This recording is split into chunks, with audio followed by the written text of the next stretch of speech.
Hello everyone, कैसे हैं आप सभी। मैं आशा करती हूँ आप सभी स्वस्थ होंगे, मस्त होंगे।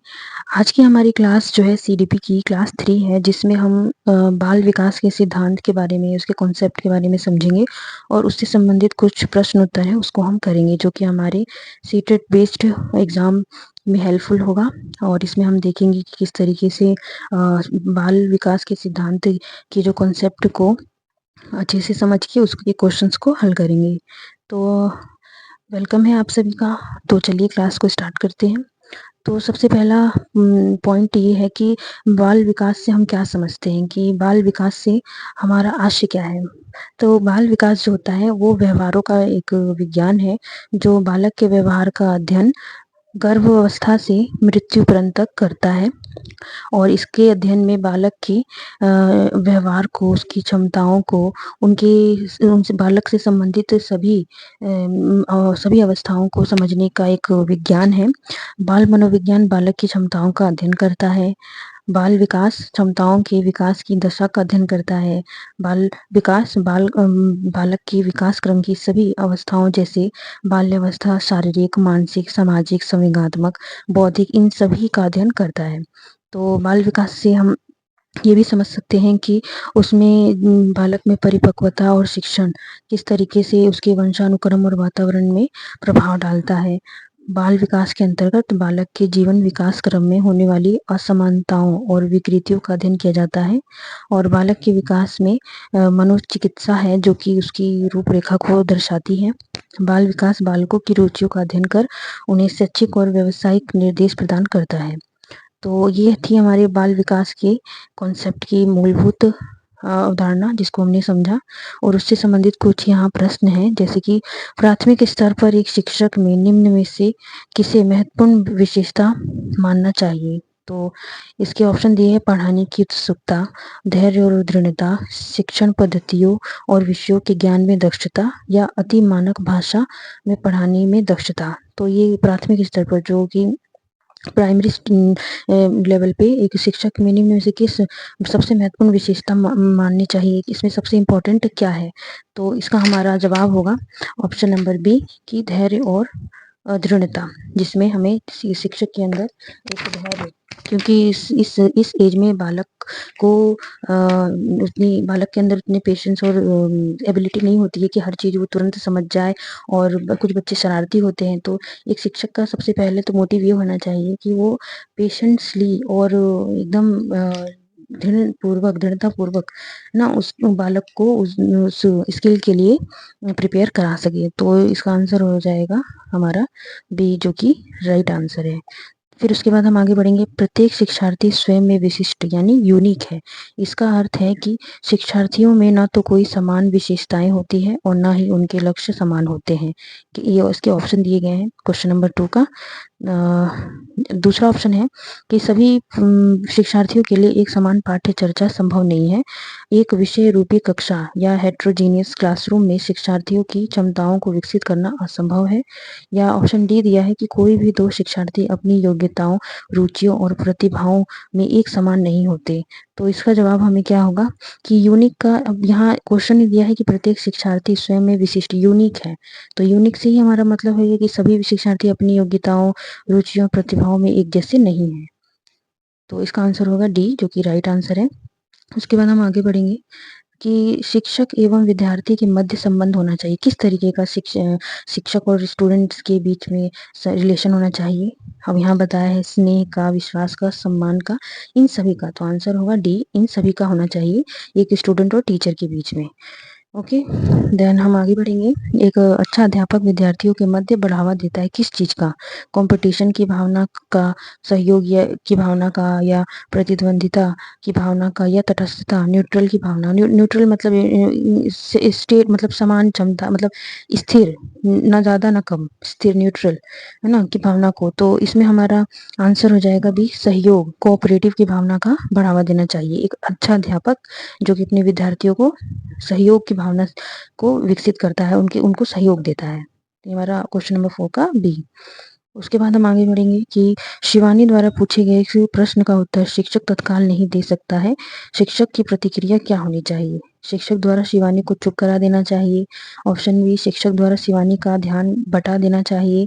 ये शिक्षक को कहना चाहिए मैं नहीं जानता हूँ, या शिक्षक द्वारा इस प्रश्न का सही उत्तर बाद में समझा कर देना चाहिए। तो जैसा कि आंसर हमें खुद ही क्वेश्चन में खुद ही आंसर बता रहे हैं कि बिल्कुल शिक्षक द्वारा इस प्रश्न का सही उत्तर बाद में समझाकर उसको जवाब देना चाहिए, ना कि रटवा देना चाहिए।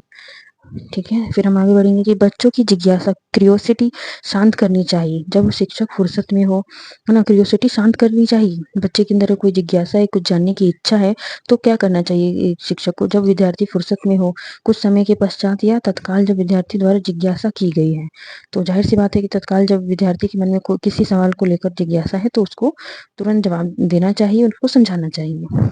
तो क्वेश्चन नंबर सी का है डी।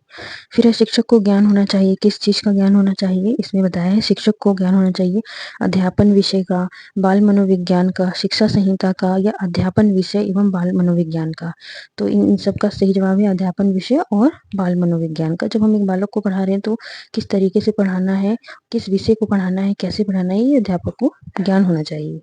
उसके बाद हम आगे बढ़ेंगे कि बालक का विकास परिणाम है, किस चीज का परिणाम है? वंशानुक्रम का, वातावरण का, वंशानुक्रम तथा वातावरण की अंतः प्रक्रिया का, या आर्थिक कारकों का। तो हमारा तो इसका सही आंसर होगा हमारा वंशानुक्रम तथा वातावरण की अंतः प्रक्रिया का, जो कि 8 का सी आंसर है। उसके बाद देखेंगे कि बाल विद्यालयों में श्रम की स्फूर्ति का विकास करने के लिए बच्चों की श्रम मतलब जो भी एक्टिविटी करते हैं उनकी स्फूर्ति का विकास करने के लिए क्या करना चाहिए? शिक्षक अपने ही श्रम में प्रवृत्ति दिखाएगा, शिक्षक श्रम के व्यवहार श्रम के महत्व पर व्याख्यान करेगा, समय समय पर विद्यार्थियों को श्रम करने का अवसर देना पड़ेगा, या विद्यार्थियों को श्रम करने वाले लोगों का उदाहरण देना पड़ेगा। तो जाहिर सी बात है कि अगर हम किसी स्टूडेंट को, किसी बच्चे को अगर हम एक्टिविटी में किसी भी एक्टिविटी में एक्टिव करना चाहेंगे तो उनको हमें मौका देना होगा, उनको समय समय पर विद्यार्थियों को श्रम करने का अवसर देना पड़ेगा। फिर उसके बाद हम देखेंगे कि बाल विकास की परिभाषा का अध्ययन क्षेत्र है जो ऑप्शन है कि मानवीय सामर्थ्यों ह्यूमन एबिलिटीज में परिवर्तन का परीक्षण करता है, या ऑप्शन बी जीवन अवधि के दौरान व्यवहार की व्याख्या ढूंढेगा, बच्चों की वयस्क तथा वरिष्ठ नागरिकों के साथ तुलना करेगा, या किसी बच्चे के संज्ञानात्मक सामाजिक तथा दूसरे सामर्थ्यों के क्रमिक विकास के लिए उत्तरदायी होगा। तो जाहिर सी बात है किसी बच्चे के संज्ञानात्मक सामाजिक तथा दूसरे सामर्थ्यों के क्रमिक विकास के लिए उत्तरदायी होगा। ये बाल विकास की परिभाषा अध्ययन क्षेत्र का मूलभूत संरचना है। उसके बाद हम आगे बढ़ेंगे। प्राथमिक शिक्षक के लिए बाल मनोविज्ञान का ज्ञान आवश्यक है। क्यों? क्योंकि यह बच्चों को अनुशासित बनाने में सहायता करता है, परीक्षा के परिणाम में उन्नति होती है, यह बच्चों को अभिप्रेरित करने के लिए सुविधाजनक तरीका बन जाता है, या यह बच्चों के व्यवहार को समझाने में शिक्षक की सहायता करता है। तो जाहिर सी बात है कि हम पहले प्राइमरी जो टीचर है उनके लिए बाल मनोविज्ञान का ज्ञान इसलिए जरूरी है क्योंकि यह बच्चों के व्यवहार को समझने में शिक्षक की सहायता करता है। फिर उसके बाद हम आगे बढ़ेंगे कि अपने विद्यार्थियों को समझने के लिए एक शिक्षक में अच्छी जानकारी होनी चाहिए। किस तरह की जानकारी होनी चाहिए? बाल मनोविज्ञान की, बच्चों को समझने की प्रवृत्ति की, या इंक्लिनेशन टुवर्ड्स अंडरस्टैंडिंग चिल्ड्रन जिसको कहेंगे, और सी है कि विषय वस्तु के प्रति विद्यार्थियों के मत की या उपरोक्त सभी। तो जाहिर सी बात है ये इन सब में एक टीचर की जो है स्किलफुल एबिलिटी होनी चाहिए। उसके बाद मनोचित्रण या माइंड मैपिंग का संदर्भ है कि अर्थग्राह्यता को बढ़ाने की एक तकनीक, या कॉम्प्रिहेंशन को बढ़ाने की एक तकनीक है। माइंड मैपिंग का मतलब मैं बता दूं कि जैसे हम किसी बच्चे को किसी चीज के बारे में डिफाइन कर रहे हैं तो उससे ऊपर ऊपर उसको जो है हम माइंड मैपिंग मतलब एक आधारभूत संरचना तैयार करें ताकि वो समझ पाए उस चीज को बेहतर तरीके से। तो इसका ऑप्शन ए बताया कि कॉम्प्रिहेंशन को बढ़ाने की एक तकनीक है जो है जोखिम भरे कार्य के लिए कर्म योजना है, बी ऑप्शन, या मन का चित्र खींचना, या मन के कार्य का अन्वेषण करना। तो मन के कार्यों का अन्वेषण करना एक माइंड मैपिंग कहलाता है। उसके बाद हम आगे बढ़ेंगे कि अगला क्वेश्चन है कि मनोविज्ञान के अनुसार बाल विकास की कौन सी अवस्था सबसे जटिल व कठिन है? शैशवावस्था, किशोरावस्था, बाल्यावस्था, या इनमें से कोई नहीं। तो जाहिर सी बात है किशोर अवस्था जिसमें बच्चे हाइपर टेंशन और उनके अंदर बहुत ज़्यादा क्रियोसिटी वगैरह सबसे ज़्यादा होता है, प्रबल होता है, तो किशोर अवस्था में उनको ज़्यादा वो होता है, सबसे जटिल और कठिन अवस्था होती मानी जाती है। ये क्वेश्चन नंबर 14 का आंसर बी। ओके, देन हम आगे बढ़ेंगे कि एक पीटी प्ले शिक्षक क्रिकेट के खेल में अपने शिक्षार्थियों के क्षेत्र रक्षण को सुधारना चाहता है। निम्न में से कौन सी युक्ति शिक्षार्थियों को अपना लक्ष्य प्राप्त करने में सर्वाधिक सहायक है? शिक्षार्थियों को क्षेत्र रक्षण या फील्डिंग का अधिक अभ्यास करवाना, शिक्षार्थियों को यह बताना कि क्षेत्र रक्षण सीखना उनके लिए किस प्रकार महत्वपूर्ण है, बेहतर क्षेत्र रक्षण और सफलता की दर के पीछे के तर्क को स्पष्ट करना, या क्षेत्र रक्षण को प्रदर्शित करना और शिक्षार्थी अवलोकन करना। तो इसमें हमारा जवाब हो जाएगा ए कि शिक्षार्थियों को क्षेत्र रक्षण या फील्डिंग का अधिक अभ्यास करवाना एक पीटी प्ले शिक्षक का मोटिव होना चाहिए। उसके बाद हम आगे बढ़ेंगे। इनमें से कौन सा बाल विकास का एक सिद्धांत है? तो इसमें बाल विकास का कौन सा सिद्धांत है? विकास परिपक्वन तथा अनुभव के बीच अन्योन्य क्रिया की वजह से घटित होता है। विकास प्रत्येक बच्चे की गति का सही ढंग से अनुमान लगा सकता है। अनुभव विकास का एकमात्र निर्धारक है। विकास प्रबलन तथा दंड के द्वारा सुनिश्चित किया जाता है। तो इनमें से हमारा 16th का आंसर होगा कि विकास परिपक्वन तथा अनुभव के बीच अन्योन्य क्रिया की वजह से घटित होता है। 16 का ऑप्शन नंबर ए सही है। उसके बाद हम आगे बढ़ेंगे। 17 है, निम्नलिखित में से कौन सा बाल विकास का एक सिद्धांत नहीं है? सभी विकास एक क्रम का पालन करते हैं, या विकास के सभी क्षेत्र महत्वपूर्ण है, या सभी विकास परिपक्वन तथा अनुभव की अंतःक्रिया का परिणाम होते हैं, या सभी विकास तथा अधिगम एक समान गति से आगे बढ़ते हैं। तो सही आंसर है कि 17 का सभी विकास तथा अधिगम एक समान गति से आगे बढ़ते हैं।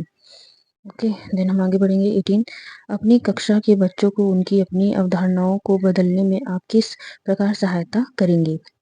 तो उनकी जो कॉन्सेप्ट है, अगर उनको परिवर्तन करना है, उनकी अवधारणाओं को बदलना है, तो हम किस तरह से सहायता करेंगे? यहाँ ऑप्शन बताया गया है, यदि बच्चों की अवधारणाएं गलत हो तो उन्हें दंड देकर, या तथ्यात्मक जानकारी देकर, या अवधारणाओं के बारे में बच्चों को अपनी समझ को व्यक्त करने का अवसर देकर, या ऑप्शन नंबर डी की बच्चों को सूचनाएं लिखाकर उन्हें याद करने को कहकर। तो हम किस तरीके से करेंगे कि हम तथ्यात्मक जानकारी देकर कि हाँ क्या सही है क्या गलत है, ये ऐसे होनी चाहिए, चीज वैसे होनी चाहिए, हम उनको उनके सवाल का सही जवाब देकर उनको उनकी अवधारणा को हम बदल सकते हैं। फिर उसके बाद हम देखेंगे कि बाल मनोविज्ञान का क्षेत्र है केवल शैशवावस्था की विशेषताओं का अध्ययन, केवल गर्भावस्था की विशेषताओं का अध्ययन, केवल बाल्यावस्था की विशेषताओं का अध्ययन, या गर्भावस्था से किशोरावस्था की विशेषताओं का अध्ययन। तो इसमें हमारा 19 का हो जाएगा डी कि गर्भावस्था से किशोरावस्था की विशेषताओं का अध्ययन, जो कि बाल मनोविज्ञान का एक आधार है। ठीक है, वह अवस्था जो कि माता के 21वें गुणसूत्र जोड़े के अलग न हो पाने के कारण होती है, क्या कहलाती है? डाउन सिंड्रोम, या फिल्टर सिंड्रोम, या टर्नर सिंड्रोम, या विल्सन सिंड्रोम। तो ये हमारी होती है ये down syndrome, option number A down syndrome.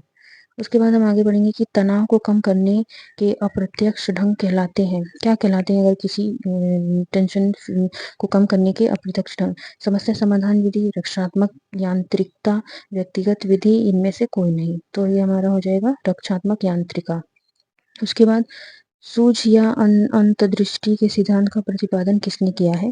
Thorndike ने, गेस्टाल्टवादी मनोवैज्ञानिक, या हेगार्टी, या स्किनर। तो सूझ के सिद्धांत को गेस्टाल्टवादी मनोवैज्ञानिक ने किया है, सूझ के या अंतर्दृष्टि के सिद्धांत का प्रतिपादन। ये हमारे 22 का बी है।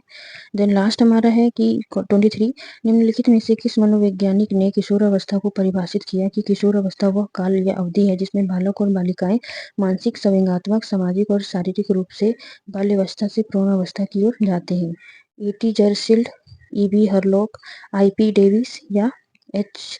सोरेसन। तो हमारी जो है ऑप्शन नंबर ए E.T. जर्सिल्ड, इन्होंने ये कॉन्सेप्ट दिया था।